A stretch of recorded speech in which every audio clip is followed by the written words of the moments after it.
नमस्कार विद्यार्थी मित्रांनो. मागील व्हिडिओमध्ये आपण आदिवासी विकास विभागांतर्गत जी सरळ सेवेची जाहिरात आलेली होती, त्यातील आपण विविध पदांसाठी विभागानुसार पदांची संख्या याविषयी माहिती घेतली. या व्हिडिओमध्ये आपण विविध पदांसाठी आवश्यक शैक्षणिक अर्हता याविषयी माहिती घेऊया. वरिष्ठ आदिवासी विकास निरीक्षक या पदासाठी 7व्या वेतन आयोगानुसार S14 ही वेतन श्रेणी असून यासाठी उमेदवाराने कोणत्याही मान्यताप्राप्त विद्यापीठाची किमान द्वितीय श्रेणीतील BA, BCom, BSc, LLB ही पदवी प्राप्त करणे आवश्यक आहे. तसेच कोणत्याही मान्यताप्राप्त विद्यापीठाची शिक्षण किंवा शारीरिक शिक्षणशास्त्र पदवी धारण करणे आवश्यक आहे. तसेच संस्थात्मक व्यवस्थापन, शैक्षणिक प्रशासन, तपासणी आणि सवयी आणि खेळासाठी योग्यता यांचा अनुभव असलेल्या उमेदवारांना प्राधान्य राहील. यानंतर संशोधन सहाय्यक या पदासाठी S14 ही वेतन श्रेणी असून त्यासाठी उमेदवारांनी मान्यताप्राप्त विद्यापीठातील कोणत्याही विषयातील पदवी धारण करणे आवश्यक आहे. परंतु गणित, अर्थशास्त्र, वाणिज्य आणि सांख्यिकीशास्त्र यापैकी कोणत्याही विषयातील पदवी धारण केलेल्या उमेदवारांना प्राधान्य राहील. यानंतर उपलेखपाल मुख्य लिपिक या पदासाठी S13 ही वेतन श्रेणी असून यासाठी उमेदवाराने कोणत्याही मान्यताप्राप्त विद्यापीठाची पदवी धारण करणे आवश्यक आहे. परंतु पदव्युत्तर पदवी अथवा शिक्षणशास्त्रातील पदवी धारण करणाऱ्या उमेदवाराला प्राधान्य राहील. यानंतर आदिवासी विकास निरीक्षक या पदासाठी S13 ही वेतन श्रेणी असून यासाठी उमेदवाराने कोणत्याही मान्यताप्राप्त विद्यापीठाची पदवी धारण करणे आवश्यक आहे. परंतु पदव्युत्तर शिक्षण अथवा शिक्षणशास्त्रातील पदवी धारण करणाऱ्या उमेदवारांना प्राधान्य राहील. यानंतर वरिष्ठ लिपिक सांख्यिकी सहाय्यक या पदासाठी S8 ही वेतन श्रेणी असून उमेदवाराने कोणत्याही मान्यताप्राप्त विद्यापीठाची पदवी धारण करणे आवश्यक आहे. परंतु गणित, अर्थशास्त्र, वाणिज्य आणि सांख्यिकी शास्त्र यापैकी एका विषयासह पदवी धारण करणाऱ्या उमेदवारांना नियुक्तीसाठी प्राधान्य राहील. लघु टंकलेखक या पदासाठी S8 ही वेतन श्रेणी असून उमेदवाराने माध्यमिक शालांत प्रमाणपत्र परीक्षा किंवा शासनमान्य समकक्ष परीक्षा उत्तीर्ण असणे आवश्यक आहे. तसेच जे उमेदवार शासकीय लघुलेखनाचा वेग किमान 80 शब्द प्रति मिनिट आणि इंग्लिश टंकलेखनाचा वेग किमान 40 शब्द प्रति मिनिट व मराठी टंकलेखनाचा वेग किमान 30 शब्द प्रति मिनिट या अर्हतेचे शासकीय वाणिज्य प्रमाणपत्र धारण करीत असतील तर असे उमेदवार या पदासाठी पात्र आहेत. यानंतर अधीक्षक पुरुष या पदासाठी S8 ही वेतन श्रेणी असून यासाठी उमेदवाराने कोणत्याही मान्यताप्राप्त विद्यापीठाची समाजकार्य किंवा समाज कल्याण प्रशासन किंवा आदिवासी कल्याण किंवा आदिवासी प्रशासन शाखेतील मान्यताप्राप्त विद्यापीठाची पदवी धारण केली असेल तर असे उमेदवार या पदासाठी पात्र असतील. त्यानंतर अधीक्षक स्त्री या पदासाठी सुद्धा S8 ही वेतन श्रेणी असून उमेदवाराने मान्यताप्राप्त विद्यापीठाची समाजकार्य किंवा समाज कल्याण प्रशासन किंवा आदिवासी कल्याण किंवा आदिवासी प्रशासन शाखेतील मान्यताप्राप्त विद्यापीठाची पदवी धारण केली असेल तर असे उमेदवार या पदासाठी पात्र असतील. गृहपाल पुरुष या पदासाठी S14 ही वेतन श्रेणी असून उमेदवाराने कोणत्याही मान्यताप्राप्त विद्यापीठाची समाजकार्य, समाज कल्याण प्रशासन किंवा आदिवासी कल्याण किंवा आदिवासी कल्याण प्रशासन शाखेतील मान्यताप्राप्त विद्यापीठाची पदव्युत्तर पदवी धारण करणे आवश्यक आहे. नंतर गृहपाल स्त्री या पदासाठी S14 ही वेतन श्रेणी असून पुरुष उमेदवारासारखीच स्त्री उमेदवारांना सुद्धा शैक्षणिक अर्हता लागू आहे. यानंतर ग्रंथपाल या पदासाठी S8 ही वेतन श्रेणी असून उमेदवाराने माध्यमिक शालांत प्रमाणपत्र परीक्षा उत्तीर्ण असणे आवश्यक आहे आणि ग्रंथालय प्रशिक्षण यामधील शासन मान्यताप्राप्त महाविद्यालयाचे अथवा संस्थेचे प्रमाणपत्र धारण करणे आवश्यक आहे. ग्रंथपाल या पदासाठी S8 ही वेतन श्रेणी असून उमेदवाराने माध्यमिक शालांत प्रमाणपत्र परीक्षा उत्तीर्ण असणे आवश्यक आहे.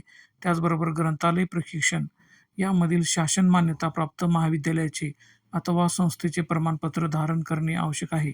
परंतु ग्रंथालयशास्त्र यामधील पदविका धारण करणाऱ्या आणि किमान 2 वर्षापेक्षा कमी नाही इतका ग्रंथालय कामाचा अनुभव असलेल्या उमेदवारांना पसंतीक्रम राहील. यानंतर सहाय्यक ग्रंथपाल या पदासाठी S7 ही वेतन श्रेणी असून उमेदवाराने माध्यमिक शालांत प्रमाणपत्र परीक्षा उत्तीर्ण असणे आवश्यक आहे आणि मान्यताप्राप्त संस्था किंवा महाविद्यालयाचे ग्रंथालय प्रशिक्षण प्रमाणपत्र धारण करणे आवश्यक आहे. यानंतर प्रयोगशाळा सहाय्यक या पदासाठी S6 ही वेतन श्रेणी असून उमेदवाराने माध्यमिक शालांत प्रमाणपत्र परीक्षा उत्तीर्ण असणे आवश्यक आहे. यानंतर उच्च माध्यमिक शिक्षण सेवक या पदासाठी पहिल्या 3 वर्षाच्या शिक्षण सेवक कालावधीसाठी 20,000 एवढं मानधन असून इंग्रजी विषयासाठी उमेदवाराने MA इंग्लिश आणि B.एड द्वितीय श्रेणीमध्ये उत्तीर्ण असणे आवश्यक आहे. तसेच मराठी विषयाच्या उमेदवारांनी MA मराठी आणि B.एड द्वितीय श्रेणीमध्ये उत्तीर्ण असणे आवश्यक आहे. तसेच गणित विषयाच्या उमेदवारांनी MSc मॅथ आणि B.एड द्वितीय श्रेणीमध्ये उत्तीर्ण असणे आवश्यक आहे. जीवशास्त्राच्या उमेदवारांनी MSc बायोलॉजी म्हणजे जीवशास्त्र आणि B.एड हे द्वितीय श्रेणीमध्ये उत्तीर्ण असणे आवश्यक आहे. तसेच केमिस्ट्री म्हणजेच रसायनशास्त्राच्या उमेदवारांनी MSc केमिस्ट्री म्हणजे रसायनशास्त्र आणि B.एड द्वितीय श्रेणीमध्ये उत्तीर्ण असणे आवश्यक आहे. भौतिकशास्त्र म्हणजेच फिजिक्स विषय असलेल्या उमेदवारांनी MSc फिजिक्स म्हणजेच भौतिकशास्त्र आणि B.एड द्वितीय श्रेणीमध्ये उत्तीर्ण असणे आवश्यक आहे. यानंतर माध्यमिक शिक्षण सेवक या पदासाठी पहिल्या 3 वर्षासाठी म्हणजे शिक्षण सेवक कालावधीसाठी एकूण 18,000 एवढं मानधन असून इंग्रजी विषयासाठी उमेदवारांनी BA इंग्रजी आणि B.एड तसेच गणित विषयासाठी उमेदवारांनी BSc गणित आणि B.एड तसेच विज्ञान विषयासाठी उमेदवारांनी BSc विज्ञान तसेच B.एड मराठी विषयासाठी उमेदवारांनी BA मराठी आणि B.एड व समाजशास्त्र विषयासाठी उमेदवारांनी BA इतिहास किंवा भूगोल किंवा अर्थशास्त्र आणि B.एड तसेच हिंदी विषयासाठी उमेदवारांनी BA हिंदी आणि B.एड पदवी धारण करणे आवश्यक आहे. यानंतर प्राथमिक शिक्षण सेवक मराठी माध्यम या पदाकरिता पहिल्या 3 वर्षासाठी म्हणजे शिक्षण सेवक कालावधीसाठी एकूण 16,000 एवढं मानधन असून उमेदवार हा SSc HSc प्लस D.एड आणि TET किंवा CTET परीक्षा उत्तीर्ण असावा. यानंतर प्राथमिक शिक्षण सेवक इंग्रजी माध्यम यासाठी सुद्धा सुरुवातीच्या 3 वर्षे म्हणजे शिक्षण कालावधीसाठी एकूण 16,000 एवढं मानधन असून यासाठी उमेदवाराचे इयत्ता 1ली ते 12वी पर्यंतचे शिक्षण हे इंग्रजी माध्यमातून होणे आवश्यक आहे. तसेच D.एड ही पदविका इंग्रजी माध्यमातूनच उत्तीर्ण असणे आवश्यक आहे आणि TET किंवा CTET परीक्षा उत्तीर्ण असणे बंधनकारक आहे. यानंतर उच्च श्रेणी लघुलेखक या पदासाठी S15 ही वेतन श्रेणी असून उमेदवाराने HSc किंवा तत्सम परीक्षा उत्तीर्ण असणे आवश्यक आहे. तसेच लघुलेखक इंग्रजी या पदासाठी शासनमान्य वाणिज्य प्रमाणपत्र मंडळाची 120 शब्द प्रति मिनिट इंग्रजी लघुलेखन परीक्षा उत्तीर्ण होणे आवश्यक आहे. तसेच लघुलेखक मराठी यासाठी शासनमान्य वाणिज्य प्रमाणपत्र मंडळाची 120 शब्द प्रति मिनिट मराठी लघुलेखन परीक्षा उत्तीर्ण होणे आवश्यक आहे. तसेच इंग्रजी टंकलेखन 40 शब्द प्रति मिनिट, मराठी टंकलेखन 30 शब्द प्रति मिनिट आणि MA-CIT किंवा समकक्ष संगणक परीक्षा उत्तीर्ण होणे आवश्यक आहे.